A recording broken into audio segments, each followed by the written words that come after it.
Salut les footeux, aujourd'hui on va parler de quelque chose de sérieux, d'un événement annuel qui a lieu depuis très longtemps organisé par France Football. Alors en plus, vous m'avez demandé mon avis sur ce fameux ballon d'or, le classement, le concept en général, le trophée, la cérémonie.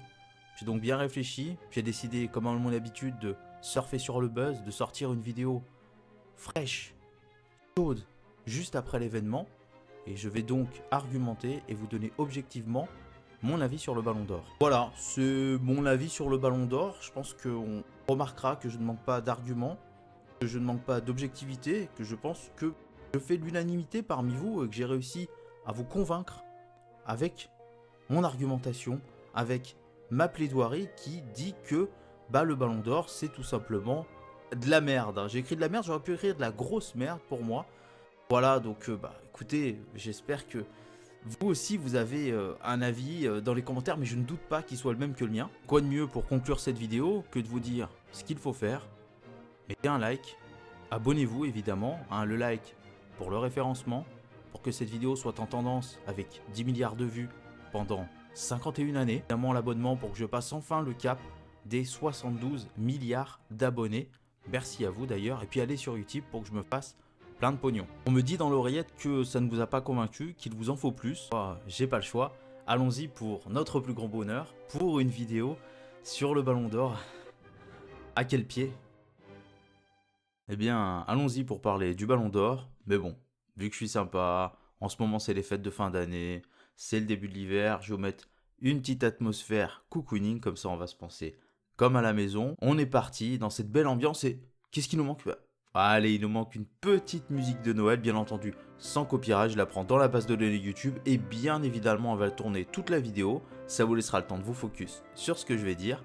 On est parti pour parler du ballon d'or. Alors le premier point que je vais aborder, c'est la valeur du trophée. Et je vois que le premier reproche que j'ai vu et lu, c'est pourquoi donner une récompense individuelle dans un sport collectif. Donc toute l'année, à chaque match, amateurs comme professionnels jugent les performances des joueurs, mais quand arrive le moment de récompenser le meilleur, le jugement du joueur devient incongru. C'est logique, ouais. De plus, chaque équipe est composée d'individualités, non?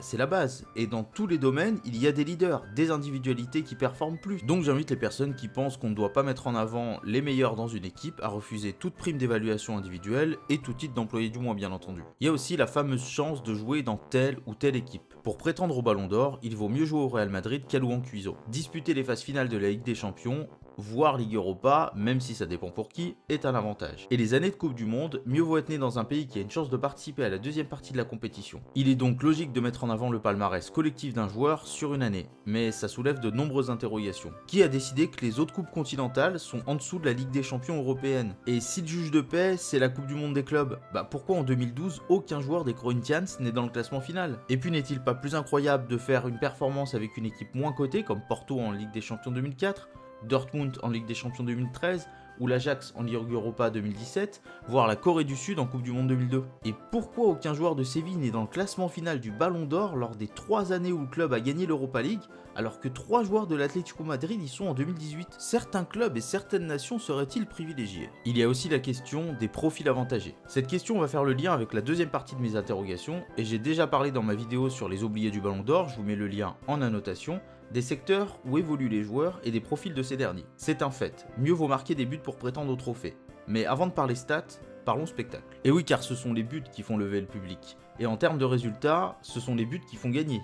On gagne quand on marque un but de plus que l'adversaire. En encaissant un de moins, il faut quand même en marquer pour gagner. Mais avant ces buts, la contribution des autres joueurs, de leur secteur respectif, n'est-elle pas aussi importante? Et puis, ce sont des journalistes qui votent. On est donc en droit de s'attendre à ce qu'ils poussent l'analyse un peu plus loin que le grand public. Alors pourquoi les joueurs offensifs sont-ils toujours plus mis en avant au quotidien et dans la course au ballon d'or? Car cette simple constatation pourrait nous amener à penser qu'un défenseur est finalement un joueur pas assez talentueux pour être un attaquant et qui a dû se reconvertir. Y a-t-il des critères de notation pour appuyer cette théorie? Justement, la deuxième partie, c'est sur la notation, et on va commencer par les critères objectifs. Nombreux nous sommes à nous demander quels sont les critères de notation pour le ballon d'or, et peu sont les élus qui ont la réponse. Les votants l'ont-ils d'ailleurs? Alors demandons-nous ce que pourraient ou devraient être ces critères objectifs. Qui dit objectivité dit commun, par et pour tous, et surtout n'implique aucune partialité. Nous avons donc les statistiques individuelles, elles sont censées dévoiler clairement les rendements d'un joueur, et puis les matchs ne mentent pas. Ok, mais lesquelles sont pertinentes? Les votants étant des journalistes, ils ont donc accès à de nombreux stats et surtout le temps de travailler dessus avec des équipes vu que c'est leur métier. Croisons les doigts pour que leur recherche ne se limite pas à... Alors, Raphaël Varane.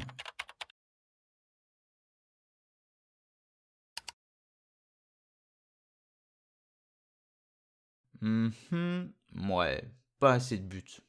Allez, 7ème. Des stats complètes sont donc indispensables, mais sont-elles comparables et sont-elles une vérité absolue? En effet, comment comparer un nombre de buts, un nombre d'arrêts, un nombre de passes décisives et un nombre de ballons récupérés, et un joueur avec 95% de passes réussies, dont les 3 quarts vers l'arrière, doit-il être mieux noté qu'un joueur avec 75% de passes réussies, mais dont 60% sont vers l'avant et créent un avantage pour son équipe? Les stats sont des chiffres dans l'absolu, mais leur valeur reste contextuelle. Marquer 15 buts, dont 5 décisifs, ou marquer 9 buts, dont 8 décisifs, n'est pas la même chose. Cela suscite autant de questions, et les réponses apportées en suscitent de nouvelles.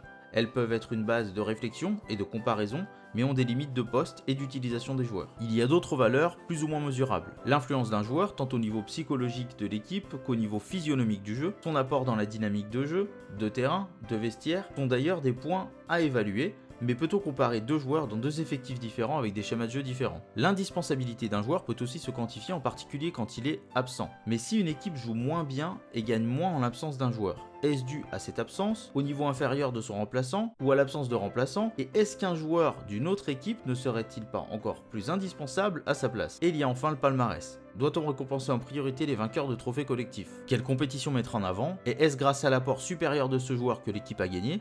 Ou est-ce cette victoire collective qui sublime le joueur? Passons ensuite aux critères subjectifs. Étant donné que ce sont des journalistes qui votent, cette donnée ne devrait pas compter. Mais peut-on demander à un être humain de passer en mode robot? Et puis nombreux sont ceux qui décrivent les stats au profit des impressions, des sensations. Et justement, ces impressions et sensations de jeu, ce truc qui fait que lorsqu'un joueur est à l'aise, facile, dominateur, n'est-il pas aussi important qu'un rapport de match? Voir un joueur dominer son secteur, fluidifier le jeu, convertir chaque ballon en occasion ou régner dans sa surface est un signe de grandeur. L'impression visuelle doit donc compter, mais est-elle la même pour tous? Enfin, la personnalité sur, hors des terrains, l'empathie ressentie pour un joueur, voire l'idolâtrie qu'il suscite compte-t-elle? Surtout que nous avons différentes échelles de valeurs: altruisme, ego, humilité, ambition et bien d'autres qualités pour certains, vu comme des défauts par d'autres, et inversement. Donc forcément, tout ça doit trotter dans la tête au moment du jugement. Quand nous débattons sur les joueurs, nous ne sommes pas en accord pour diverses raisons. Et quelqu'un doit-il forcément avoir raison? Allez, pour le dernier point, et se faire plaisir pour terminer, on va passer à la cérémonie. Alors avant de vous dire ce que pourrait être, et même devrait être, la cérémonie du Ballon d'Or, selon moi, laissez-moi exorciser mes démons. À quel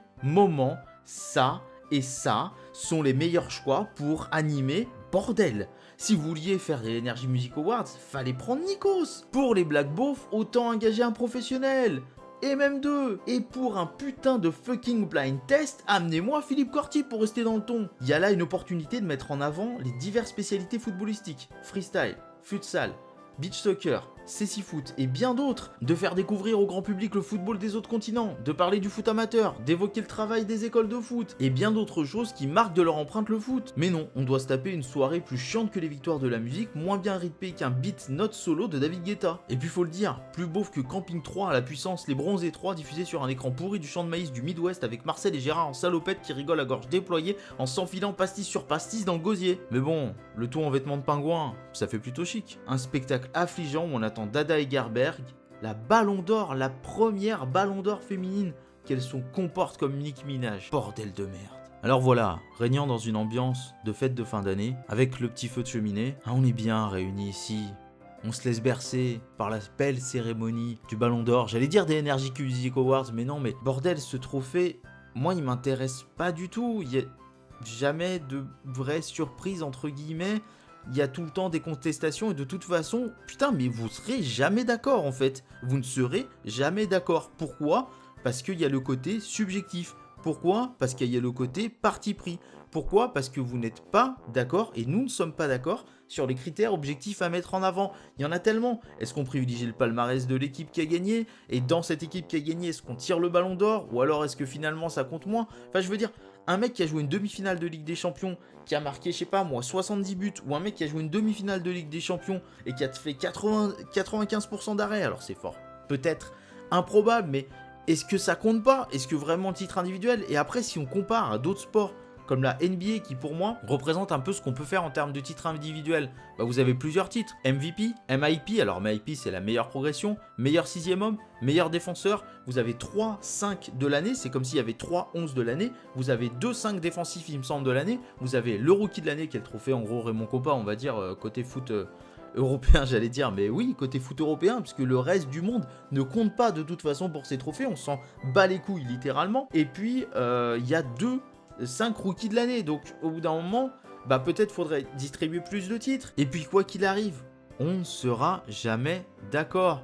Après, il y a des choses, voilà, pour le trophée de Luka Modric, bah moi ça me pose pas de problème. Le mec a fait une énorme saison, indispensable avec le Real et la Croatie, finaliste de Coupe du Monde avec la Croatie, pardon. Ses prestations sont quand même belles, il nous a fait rêver toute l'année. Enfin, moi je vois des tweets tout au long de l'année, oh là là, Modric il est beau, oh là là, c'est incroyable de voir ce joueur là. Et quand il a le ballon d'or, on lui chie dessus. C'est pas possible de faire ça. Par contre, Varane, 7ème, la grosse blague, là je suis d'accord. Et il y en a un. Et pour finir, dont personne quasiment n'a parlé, c'est Keylor Navas, le gardien du Real. Il a gagné la Ligue des Champions, il fait une bonne Coupe du Monde avec le Costa Rica. Putain, mais si ce mec avait été brésilien, belge, argentin, ce que tu veux, ou même français, bordel, mais c'est bon, il y était dans les 30. Et là, bah, il n'a pas la chance de jouer pour une grosse nation à la Coupe du Monde. Donc forcément, il se fait éliminer dès les poules et il l'a dans le cul. Il l'a tout simplement dans le cul. Après, est-ce que c'est vraiment important d'être dans les 30 derniers? J'en sais rien du tout, honnêtement. Est-ce que ce trophée a encore de la valeur? J'en sais rien du tout. Parce que c'est pas transparent, on n'y connaît rien et la cérémonie pue du cul et de toute façon, on ne sera jamais d'accord. Alors mettez-vous tout simplement dans la tête que vous serez jamais d'accord. Faites-vous votre ballon d'or de votre côté, hein, vous faites votre petite liste et vous votez comme ça. Et puis, s'il vous plaît, respectez les choix des autres. En plus, quand il y a des arguments, de toute façon, les derniers critères qui vont juger, ils sont subjectifs, ils vous appartiennent. C'est de la partialité totale. Vous aurez beau mettre n'importe quelle stat en face l'une de l'autre, le dernier parti sera subjectif. Donc voilà.